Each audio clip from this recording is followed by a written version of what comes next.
Is truly about partnership, working for the people of Ottawa and the people of Canada, an example of what gets done when there's focus and partnership. The Mayor and I would say, have been partners from the very beginning. Literally my first day as Prime Minister, the first thing I did after I got up was to go have breakfast at John's Diner in Wellington West with the Mayor to talk about shared priorities.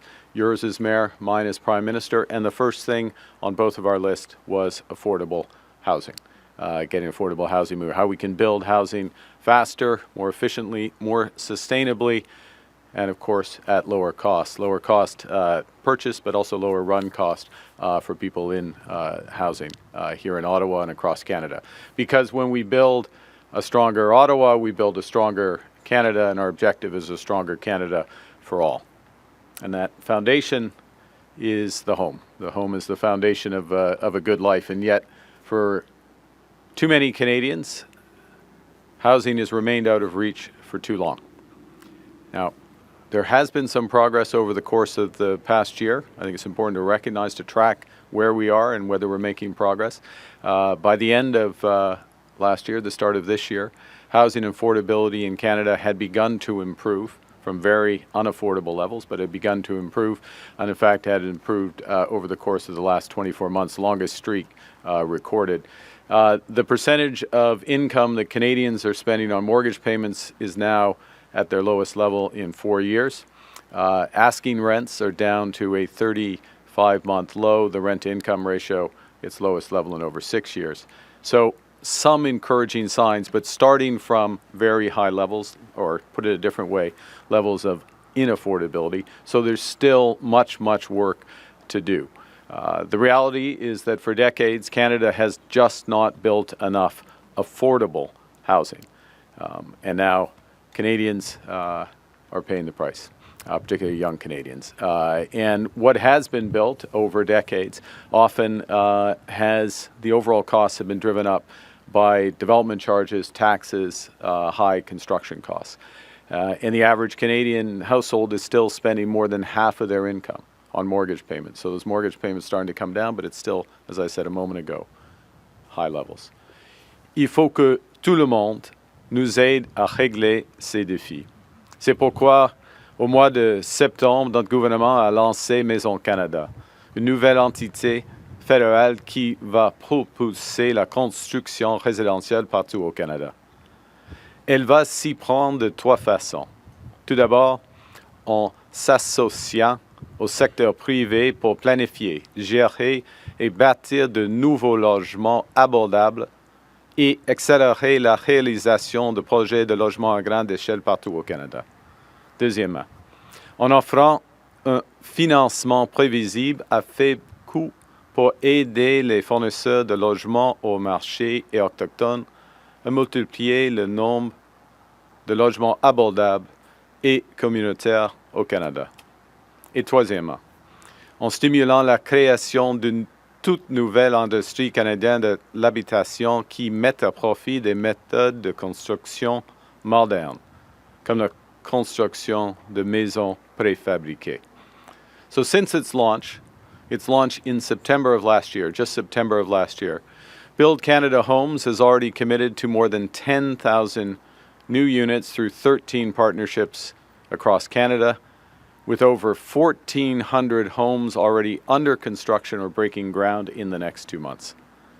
That means new affordable homes in Ottawa, Toronto, Winnipeg, Edmonton, Gatineau, and Halifax. And to build on this momentum and to further lower the costs of building affordable homes, Canada's new government tabled legislation to unlock $1.7 billion in federal funding for the provinces and territories. Through the Build Communities Strong Fund, we're investing billions to build housing-enabling infrastructure and reduce municipal development charges, charges that the buyers of new homes ultimately pay. Last month, we put that funding to work through a new agreement with Ontario. And this agreement will enable municipalities to cut development charges in half for 3 years, reducing the upfront costs of home building and giving builders the certainty that they need to build. So here in Ottawa, this measure alone one measure alone, could bring down the cost of building a two-bedroom apartment by more than $15,000 and a new average single-family home by more than $28,000. And to further bring down costs for the Canadians who are buying those homes or who are renting those homes. We've eliminated GST on homes for up to $1 million for first-time home buyers, saving Canadians up to $50,000 on the purchase of their first home. That tax cut, now passed, officially came into place last month. And we're working with the provinces and territories to further multiply those savings. With the help of new federal funding, the Government of Ontario is matching the government's GST cut with a provincial HST relief on all new homes, valued at up to $1 million. So what does that mean here in Ottawa? It means saving buyers in Ottawa as much as $130,000 on the purchase of their new home. If you combine that with the development charge reduction, that could mean as much as $158,000 in savings. Real money back in the pockets of Canadians. It's a clear example of what governments can do when they focus and when they work together. En décembre, comme Monsieur le maire vient de le dire, le maire Sutcliffe et moi, nous avons annoncé un nouveau partenariat ambitieux entre Maison Canada et la ville d'Ottawa. Ce partenariat vise à construire plus rapidement jusqu'à 3 000 logements abordables pour des ménages à revenus mixtes grâce à un investissement conjoint de 400 milliards de dollars. Dans le cadre de cette entente, la Ville d'Ottawa va réduire ou annuler les droits d'aménagement, les frais de délivrance de permis et les taxes foncières pour des projets prioritaires totalisant 2 000 nouveaux logements. Et par Maison Canada, notre gouvernement va verser de financement pour aider à faire avancer la construction de 1 000 logements de plus dans le portefeuille de la ville. So December, the mayor and I made a commitment to build more homes faster for the people of Ottawa. Today, we're proud to announce that Build Canada Homes has approved 8 new housing projects that will build more than 1,100 new rental homes in the City of Ottawa, already exceeding our original target by 10%. We're fast-tracking these projects to get shovels in the ground in the next few months, shovel in the ground over there, and I want to thank Ottawa City Council for their unanimous vote of confidence in this work last evening. Construction right here on Geyser Place will begin later this year. And this project, I covered them both, but it's Geyser. You say Geyser, I say Geyser. Tomato.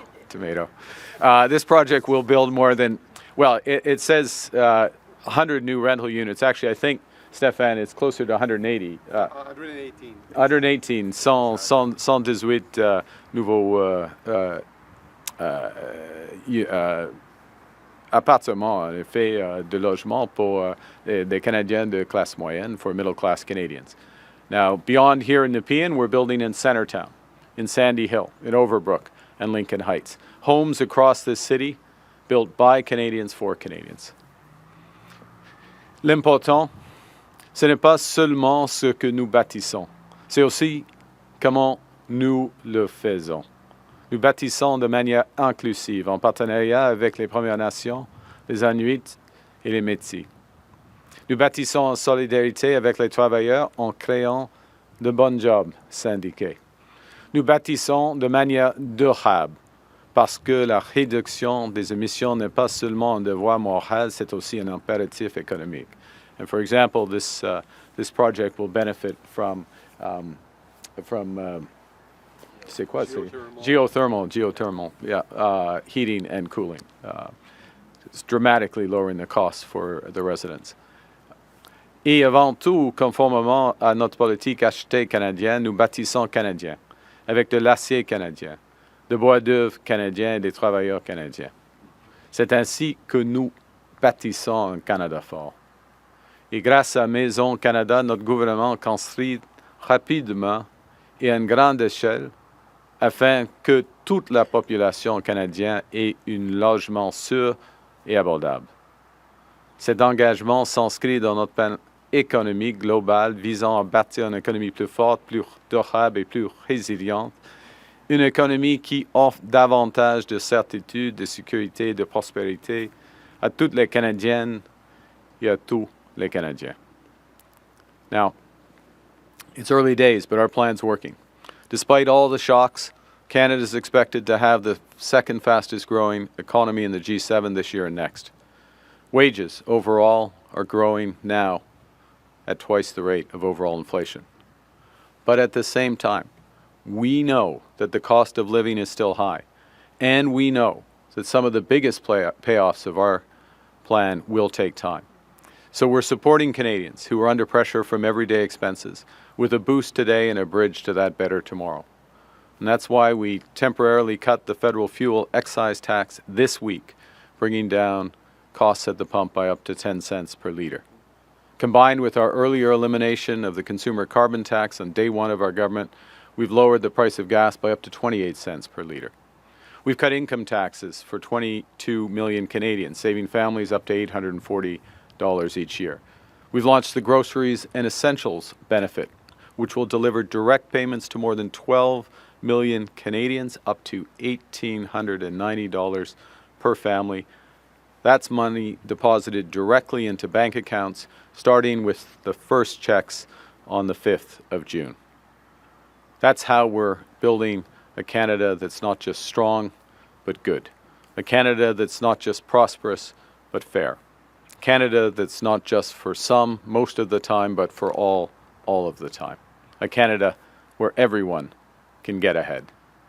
Nous bâtissons un pays fort, une Ottawa forte et un Canada fort pour tous. Merci.